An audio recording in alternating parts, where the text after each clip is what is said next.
नमस्कार, मी कावेरी. माझ्या यूट्यूब चॅनलमध्ये तुमचं खूप खूप स्वागत आहे. तर आज आपण पावसाळ्यानंतर साड्यांची कशी काळजी घ्यायची ते आज आपण बघणार आहोत. सगळ्यांजवळ सिल्कच्या साड्या असतात, वर्कचे असतात, हेवी पूर्ण वर्कचे, पूर्ण असे वेगवेगळ्या प्रकारचे आपल्याकडे सगळे शिफॉन, सगळ्या कॉटनच्या सगळ्या साड्या असतात. त्याची कशी काळजी घ्यायची ते आज आपण बघणार आहोत. जर व्हिडिओ आवडलाच तर लाईक करा आणि चॅनलला सबस्क्राईब करा. चला तर मग आता आपण पावसाळा अगदी जस्ट संपत आलेला आहे. किती नाही म्हणलं तरी पावसाळ्यात खूप दमट हवा असते आणि ते आपल्या पूर्ण साड्यांचे पूर्ण आपण असं कोंडून ठेवल्यामुळे खूप असं कपाटामध्ये असो किंवा तुम्ही साड्यांचे कवर असेल त्याच्यामध्ये ठेवलेले असेल, खूप घाण असे साड्यांचा वास येत असतो. आणि त्याचे आपण जे आपले एवढे महागडे साड्या असतात आणि किती महाग झालेल्या आहेत साड्या, आणि साड्या आपल्या जिव्हाळ्याचा विषय आहे, त्याची तर आपण काळजी घेतलीच पाहिजे. जेव्हा आपण साडीला प्रेस करतो तेव्हा आपल्याला काटावर जाण्याची अशी भीती असते, तेव्हा आपण अशी रुमाल टाकायची आणि त्यावरून आपण प्रेस करायचं. कारण जेव्हा आपण हे करतो तेव्हा डायरेक्ट साडी जेव्हा गरम होईल तेव्हा आपल्याला एक भीती असते, जळेल करेल किंवा काटा थोड्याशा काळ्या पडतील. पण त्यामुळे जर तुम्ही ट्रिक यूज केला तर तुमची साडीसुद्धा छान दिसेल आणि शायनी दिसेल आणि तिची लाईफसुद्धा वाढेल. आपण योग्य वेळी जर तिची वेळोवेळी असे 2-3 महिन्यांनी हवेत टाकून जर तिची काळजी घेतली तर छान पण राहील आपली साडी. आणि पूर्ण जेव्हा आपण अशी फोल्ड करत असतो तेव्हा साड्याला असे घडे पडतात आणि जेव्हा घालतो तेव्हा असं छान दिसत नाही. म्हणून तेव्हासुद्धा जिथं अशा घड्या पडलेल्या आहेत तिथंसुद्धा आपण अशी एक रुमाल आत्ता जसं टाकलं होतं पूर्ण साडीवरून काटावर तुम्ही अशी रुमाल टाकून प्रेस करून घ्या आणि जिथं घड्या पडलेल्या आहेत तिथंसुद्धा अशी एक रुमाल टाकून छान असं प्रेस करून घ्या. पूर्ण काठा आपल्या साडीवरचे आणि काठांवरचे जे घड्या पडलेले आहेत ते पूर्ण जातील आणि साडी आपली छानसुद्धा दिसेल आणि शायनी आणि तिची लाईफसुद्धा वाढेल. म्हणून मी जे सांगते ते तुम्ही ट्रिक यूज करा आणि ते पाहू शकता आपली साडीसुद्धा खूप छान दिसते. आणि ही साडी जी आहे ना, कसं बसलं तसे बसते.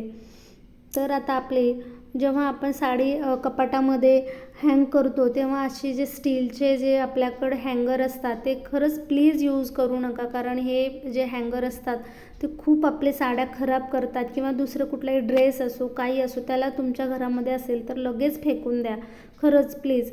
आणि त्याऐवजी तुम्ही असे प्लॅस्टिकचे यूज करा, कारण गंजतात आणि आपल्या साड्या पूर्ण खराब होतात. आणि हे प्लॅस्टिकच्या साड्या जर तुम्ही असं हँग करून ठेवलात तर आपल्या साड्या आपल्या छान पण राहतील. तर तुम्ही याच्याऐवजी आजकाल लाकडी मिळू लागले, ते सुद्धा तुम्ही खरेदी करा. त्याच्यामुळे आपले गंजणार नाहीत आणि साड्यासुद्धा आपले छान राहतील. याची तुम्ही पूर्ण काळजी घ्या. ते स्टीलचे नका यूज करू. त्यानंतर आता जेव्हा आपण लॉन्ड्रीला जेव्हा साड्या देत असतो तेव्हा लॉन्ड्री वरून म्हणजे येतात तेव्हा असे एक पेपर टाकून किंवा प्रेस करायला दिलं साधं तरी पण असं त्यांनी एक पेपर टाकून आपल्याला देतात. ते पेपर तुम्ही म्हणजे शक्यतो यूज करू नका. बटर पेपर असेल तर ठीक आहे, पण माझं म्हणणं आहे बटर पेपरची सुद्धा गरज नाही. त्या याच्यावरची शाई आपल्या जी हे असतं पेपरवरची ते पूर्ण आपल्या त्यामुळे साडी खराब होऊ शकते, म्हणून तुम्ही यूज करू नका. आणि जे वर्कच्या साड्या असतात तेव्हा तुम्ही असं म्हणजे प्रत्येक साडीला असं चिटकून ठेवू नका, कारण ही जी डिझाईन असते जेव्हा दोरी लागते तेव्हा असं पूर्ण त्याची एक दोरी जर निघाली तर पूर्ण जवळपास बरंच वर्क निघतं आणि साडी घाण दिसायला लागते. म्हणून आणि ह्या साड्या खूप महाग आहेत, 4-5 हजाराशिवाय अशा साड्या मिळत नाहीत. म्हणून ह्या साड्यांची आपण पूर्ण काळजी घेतली पाहिजे. याला सेपरेट ठेवा, तुम्ही अशा साड्यांना वेगळ्या कवरमध्ये ठेवा. किंवा तुमच्याकडे जुनी ओढणी असेल तर ती सुद्धा घेऊन तुम्ही या साड्याला अशी व्यवस्थित असं छान फोल्ड करून तुम्ही इथं ठेवू शकता, जेणेकरून ह्या साड्याला वर्क दुसऱ्या साडीला लागणार नाही. किंवा याला पण असं थोडं जरी काही लागलं ना, हे लगेच वर्क पण जातं आणि साडी पूर्ण जुनी दिसायला लागते, तिचे पूर्ण शाईन जातं. असे तुमच्याकडे जुने ओढणे असतील कॉटनच्या किंवा स्कार्फ असेल ते सुद्धा चालतं. अशी त्याला व्यवस्थित असं पूर्ण म्हणजे याला धक्का पण लागणार नाही असे तुम्ही एक फोल्ड करून ठेवलात तर आपल्या साड्यांची नक्कीच लाईफ वाढते आणि साड्या छान राहतात सुद्धा आणि घाणसुद्धा होणार नाहीत वारंवार. आणि 2-3 महिन्यांनी तुम्ही साड्या जिथे ठेवाल तिथून बाहेर काढा, हवेला ठेवा 1-2 तास तरी, म्हणजे साड्यांची पूर्ण घाण वास निघून जाईल आणि साड्या आपल्या छान दिसतात. किंवा तुमच्याकडे जर पिलो कवर असतील, आजकाल आपण बरेच बेडशीट चेंज करत असतो, तेव्हा आपल्या घरामध्ये असेच पडून असतात पिलो कवर. त्या पिलो कवरमध्ये स्वच्छ धुवून तुम्ही ह्या साड्यासुद्धा असे ठेवू शकता. तुम्ही साडी कवर तर घेऊ शकता किंवा आपल्या घरामध्ये असे जे असतील तर हे जे उपयोगाला होत नाही म्हणून आपण असेच टाकतो, ते उपयोगाला येतील आणि आपल्या साड्यासुद्धा छान राहतील. म्हणून ही ट्रिक यूज करा. हे बघा किती छान दिसते, कुणाला कळणारसुद्धा नाही. जर तुम्ही फोल्ड करून ठेवलात तर, आणि साडीसुद्धा आपली छान राहते. आता आपली दुसरी ट्रिक आहे, जेव्हा आपण साडीवरचं जे बॉर्डर असतं ते आपल्याला निघून जाण्याची अशी भीती असते किंवा प्रेस केलं तर काय म्हणजे एक हे असतं काळी पडेल किंवा जळेल असे, त्याऐवजी तुम्ही असे जर पावडर टाकले आपल्या घरामधली कुठलीही, तुम्ही टॅल्कम पावडर टाकू शकता किंवा रोज आपण डेली जे यूज करतो ते सुद्धा इथे टाकू शकता तुम्ही.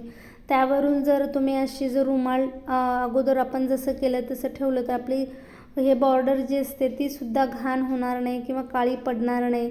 हे तुम्ही अशी पूर्ण साडीवर भरून किंवा मोठी एखादी कॉटनची ओढणी असेल ते सुद्धा तुम्ही असं टाकून आपल्या साडीवर पूर्ण असं म्हणजे प्रेस करू शकता, जे आपली साडी पण घाण होणार नाहीत किंवा आपले पूर्ण म्हणजे शाईन तर येईलच. आपण जेव्हा प्रेस करतो, जेव्हा एवढी काळजी घेतो म्हणजे आपली साडी छान दिसतेच दिसते. म्हणून अशी तुम्ही जे मी सांगते ती ट्रिक यूज करा. कधी कधी आपल्याकडे शेपटी पिना नसतात, जे आपण साडी पिन करते वेळेस, तेव्हा अशी जर असेल तर ठीक आहे, पण कधी कधी आपल्याकडे नसतं, मग तेव्हा ती आपण तशीच लावतो आपल्या साडीला किंवा निरीला काटापिन करतो, तेव्हा ते जे असतं आपली साधी पिन असते ती पूर्ण आपल्या साडीमध्ये जाऊन अडकते आणि पूर्ण तिथं होल पडतात डायरेक्ट. अक्षरशः साडी पूर्ण 1-2-3 होल पडतात आणि खूप मोठं होतं आणि खूप घाणसुद्धा साडी दिसायला लागते. त्याऐवजी तुम्ही अशी करा, ही मणी जी असते याच्यामध्ये तुम्ही ती काळे जे आपल्या मंगळसूत्रातले असतात मोठे मण्या ते सुद्धा यूज करू शकता इथे, किंवा दुसरे कुठल्या मॅचिंगसुद्धा आजकाल आहे, ते कुणाला कळणारसुद्धा नाहीत. अशी एक तुम्ही ट्रिक इथे यूज करू शकता. जेव्हा आपल्याकडं अवेलेबल नसतं तेव्हा असे तुम्ही साडी पिन लावू शकता. निऱ्यालासुद्धा हे बघा इथे किती छान दिसू लागले, आपल्याला कुणाला कळणारसुद्धा नाही अशी जर, आणि साडीसुद्धा आपली छान राहील, फाटणार नाही आणि काहीच होणार नाही आपल्या साडीला. तुम्ही ही ट्रिक नक्की यूज करा आणि छानसुद्धा दिसेल. आपल्या निऱ्यासुद्धा तुम्ही असे याच पद्धतीने करू शकता, निऱ्यालासुद्धा. आणि आपण जेव्हा आपल्या ब्लाऊजची काळजी घेत असतो तेव्हा ब्लाऊज म्हणजे पूर्ण साड्यामध्ये ठेवू नका, त्याला वेगळं सेपरेट ठेवा तुम्ही ब्लाऊज, आणि भेटेल पण तुम्हाला जेव्हा घालायचे तेव्हा, आणि इकडचं तिकडं होणार पण नाही. आणि जेव्हा त्याला एका डब्यामध्ये ठेवू शकता किंवा एखादं साडी कवर सेपरेट त्याच्यासाठी घेऊ शकता आणि पटकन दिसेल असं ठेवा तुम्ही सगळे एकत्र. चांगल्या चांगल्या साड्यांचे आणि डेली वेअर असे 2 प्रकारचे करा, म्हणजे तुम्हाला आणि वाटलं तर त्याच्यावर नावसुद्धा लिहून एक प्लॅस्टिकचा डब्बासुद्धा इथे तुम्ही यूज करू शकता असं. किंवा आता मी दाखवल्याप्रमाणे पिलो कवरमध्ये सुद्धा इथं तुम्ही टाकू शकता, ते पण छान आहे आयडिया. सगळे आपण जे वेस्ट होतात, आता माझ्याकडे त्याच ह्याचं डबल होतं म्हणून मी याच्यामध्ये आता तुम्हाला इथे ठेवून दाखवत आहे. ह्या प्रकारे जर तुम्ही ठेवलात तर तुमचे साड्यांची खरंच लाईफ वाढते. आणि जेव्हा साड्या आपण घालतो तेव्हा आपण असंच काढून टाकल्यावर कुठंही असं बेडवर इकडे तिकडे नका टाकू, ते व्यवस्थित असं फोल्ड करून टाका, म्हणजे त्यातला घाण पूर्ण निघून जाईल. जे घामाने ओले झालेले असतात ते पूर्ण छान असं, किंवा एखाद्या चेअरवर सुद्धा टाकू शकता. कधी कधी मी चेअरवर टाकते, किंवा घरामध्ये एखादी दोरी असेल तिथं सुद्धा टाकू शकता, किंवा डायनिंग टेबल असेल तर तिथे सुद्धा तुम्ही अशा साड्या हँग करू शकता. आणि असे केलं तर आपल्या साड्यांची नक्कीच लाईफ वाढेल.